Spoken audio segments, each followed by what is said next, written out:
अब आपको दिखाते हैं खबर 1 मिनट, यानी कि 1 मिनट में खबरों का पूरा विश्लेषण। पुष्कर सिंह धामी ने आज उत्तराखंड के 12वें मुख्यमंत्री के रूप में शपथ ली। उन्हें राज्यपाल लेफ्टिनेंट जनरल गुरमीत सिंह ने पद और गोपनीयता की शपथ दिलाई। मैं पुष्कर सिंह धामी ईश्वर की शपथ लेता हूं कि मैं विधि द्वारा स्थापित भारत के संविधान के प्रति सच्ची श्रद्धा और निष्ठा रखूंगा। मैं भारत की प्रभुता और अखंडता अक्षुण्ण रखूंगा।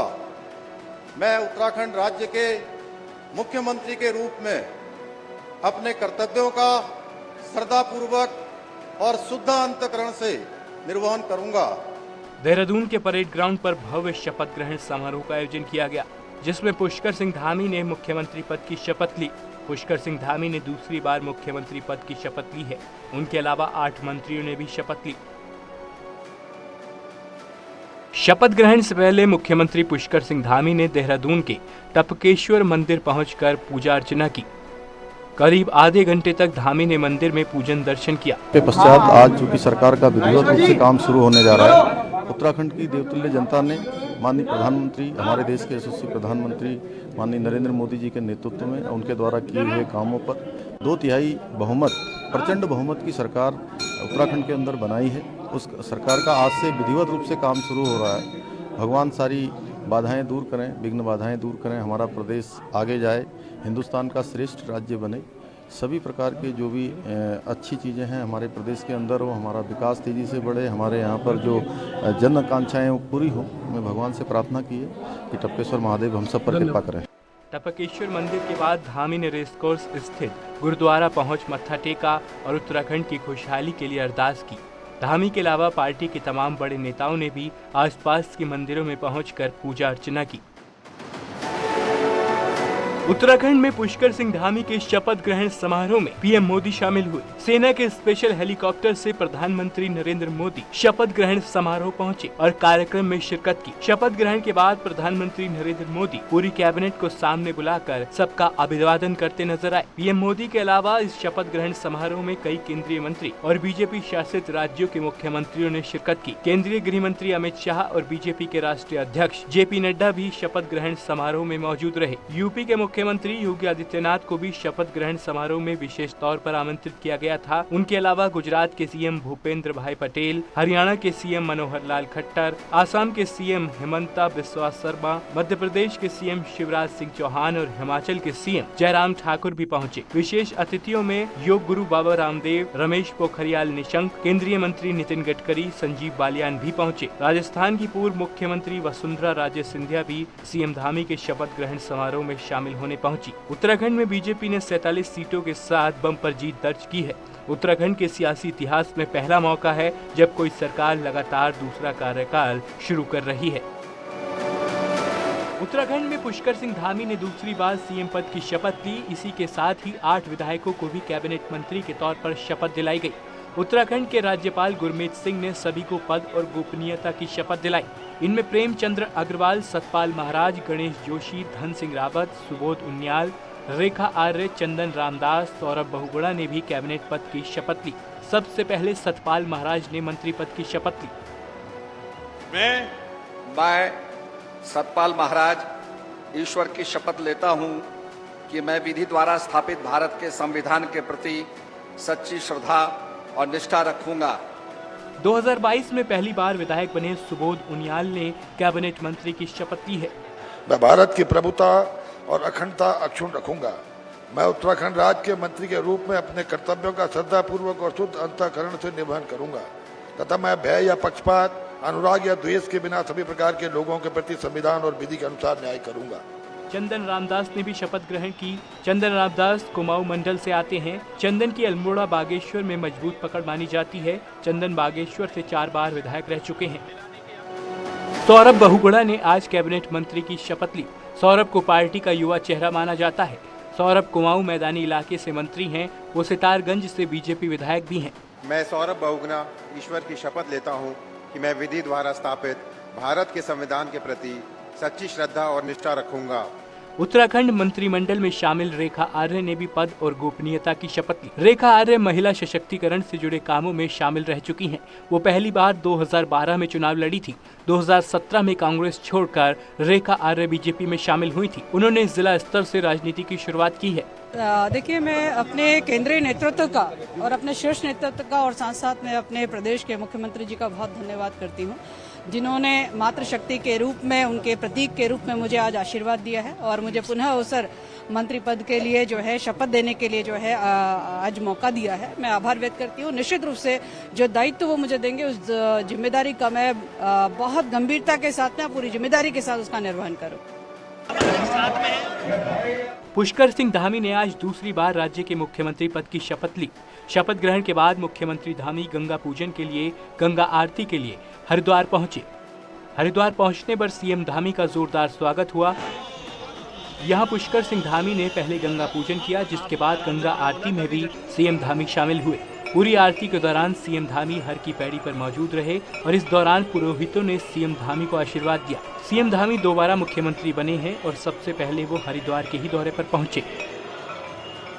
तो माँ गंगा का आशीर्वाद लेने आया था। आज चूंकि ये काम फिर से शुरू हुआ है, प्रदेश हमारा आगे जाए, हिंदुस्तान का श्रेष्ठ राज्य बने, आने वाले दशक उत्तराखंड का दशक हो।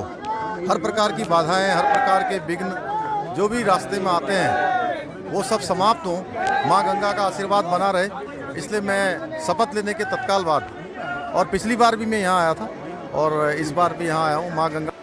राजधानी लखनऊ में नई सरकार की गठन की तैयारी तेज हो गई है। पूर्व प्रधानमंत्री स्वर्गीय अटल बिहारी वाजपेयी क्रिकेट स्टेडियम में मंच तैयार कर लिया गया है। इसके साथ ही वीवीआईपी के बैठने की व्यवस्था कर ली गई है। नए मंत्रिमंडल के शपथ ग्रहण के गवाह करीब 70,000 लोग बनेंगे। एकाना स्टेडियम में मुख्यमंत्री और मंत्रियों के शपथ ग्रहण समारोह के लिए बड़ा मंच बनाया गया है।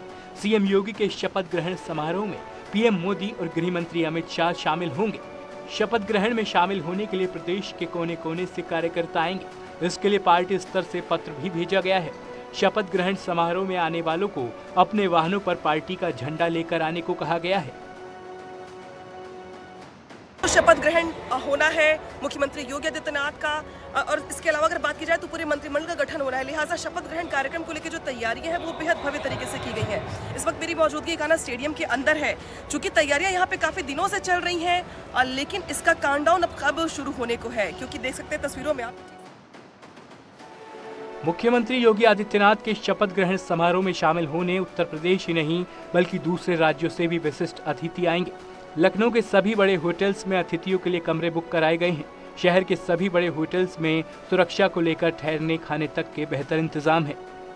वीआईपी लोगों के गेस्ट के आने को लेकर के तमाम जो इंतजामात हैं वो पूरे किए जा रहे हैं। जिन राज्यों से विशिष्ट अतिथि पहुंच रहे हैं उनके हिसाब से, उनके राज्य के हिसाब से भी खाने के इंतज़ाम हो रहे हैं। जो भोजन की व्यवस्था है वो की जा रही है। मान लीजिए कोई नॉर्थ ईस्ट का मुख्यमंत्री या कोई बड़ा जो है वीआईपी आता है तो उसके हिसाब से यहाँ पर खाने के लिए और तमाम दूसरी व्यवस्थाओं को किया जा रहा है। सिक्योरिटी के बड़े पैमाने किए जा रहे हैं।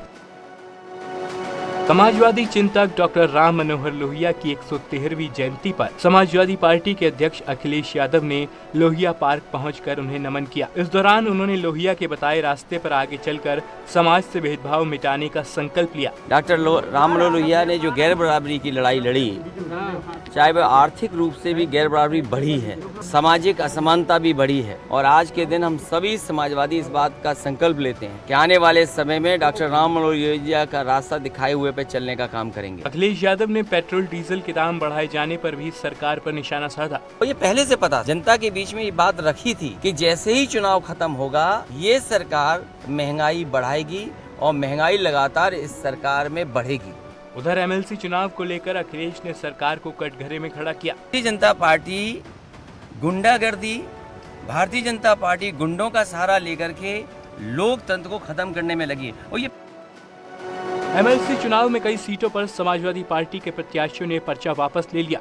हरदोई जिले में एसपी के एमएलसी प्रत्याशी रईजुद्दीन ने अपना नामांकन पत्र वापस ले लिया। इस सीट पर बीजेपी से अशोक अग्रवाल मैदान में है। अब एसपी प्रत्याशी ने नामांकन वापस ले लिया है।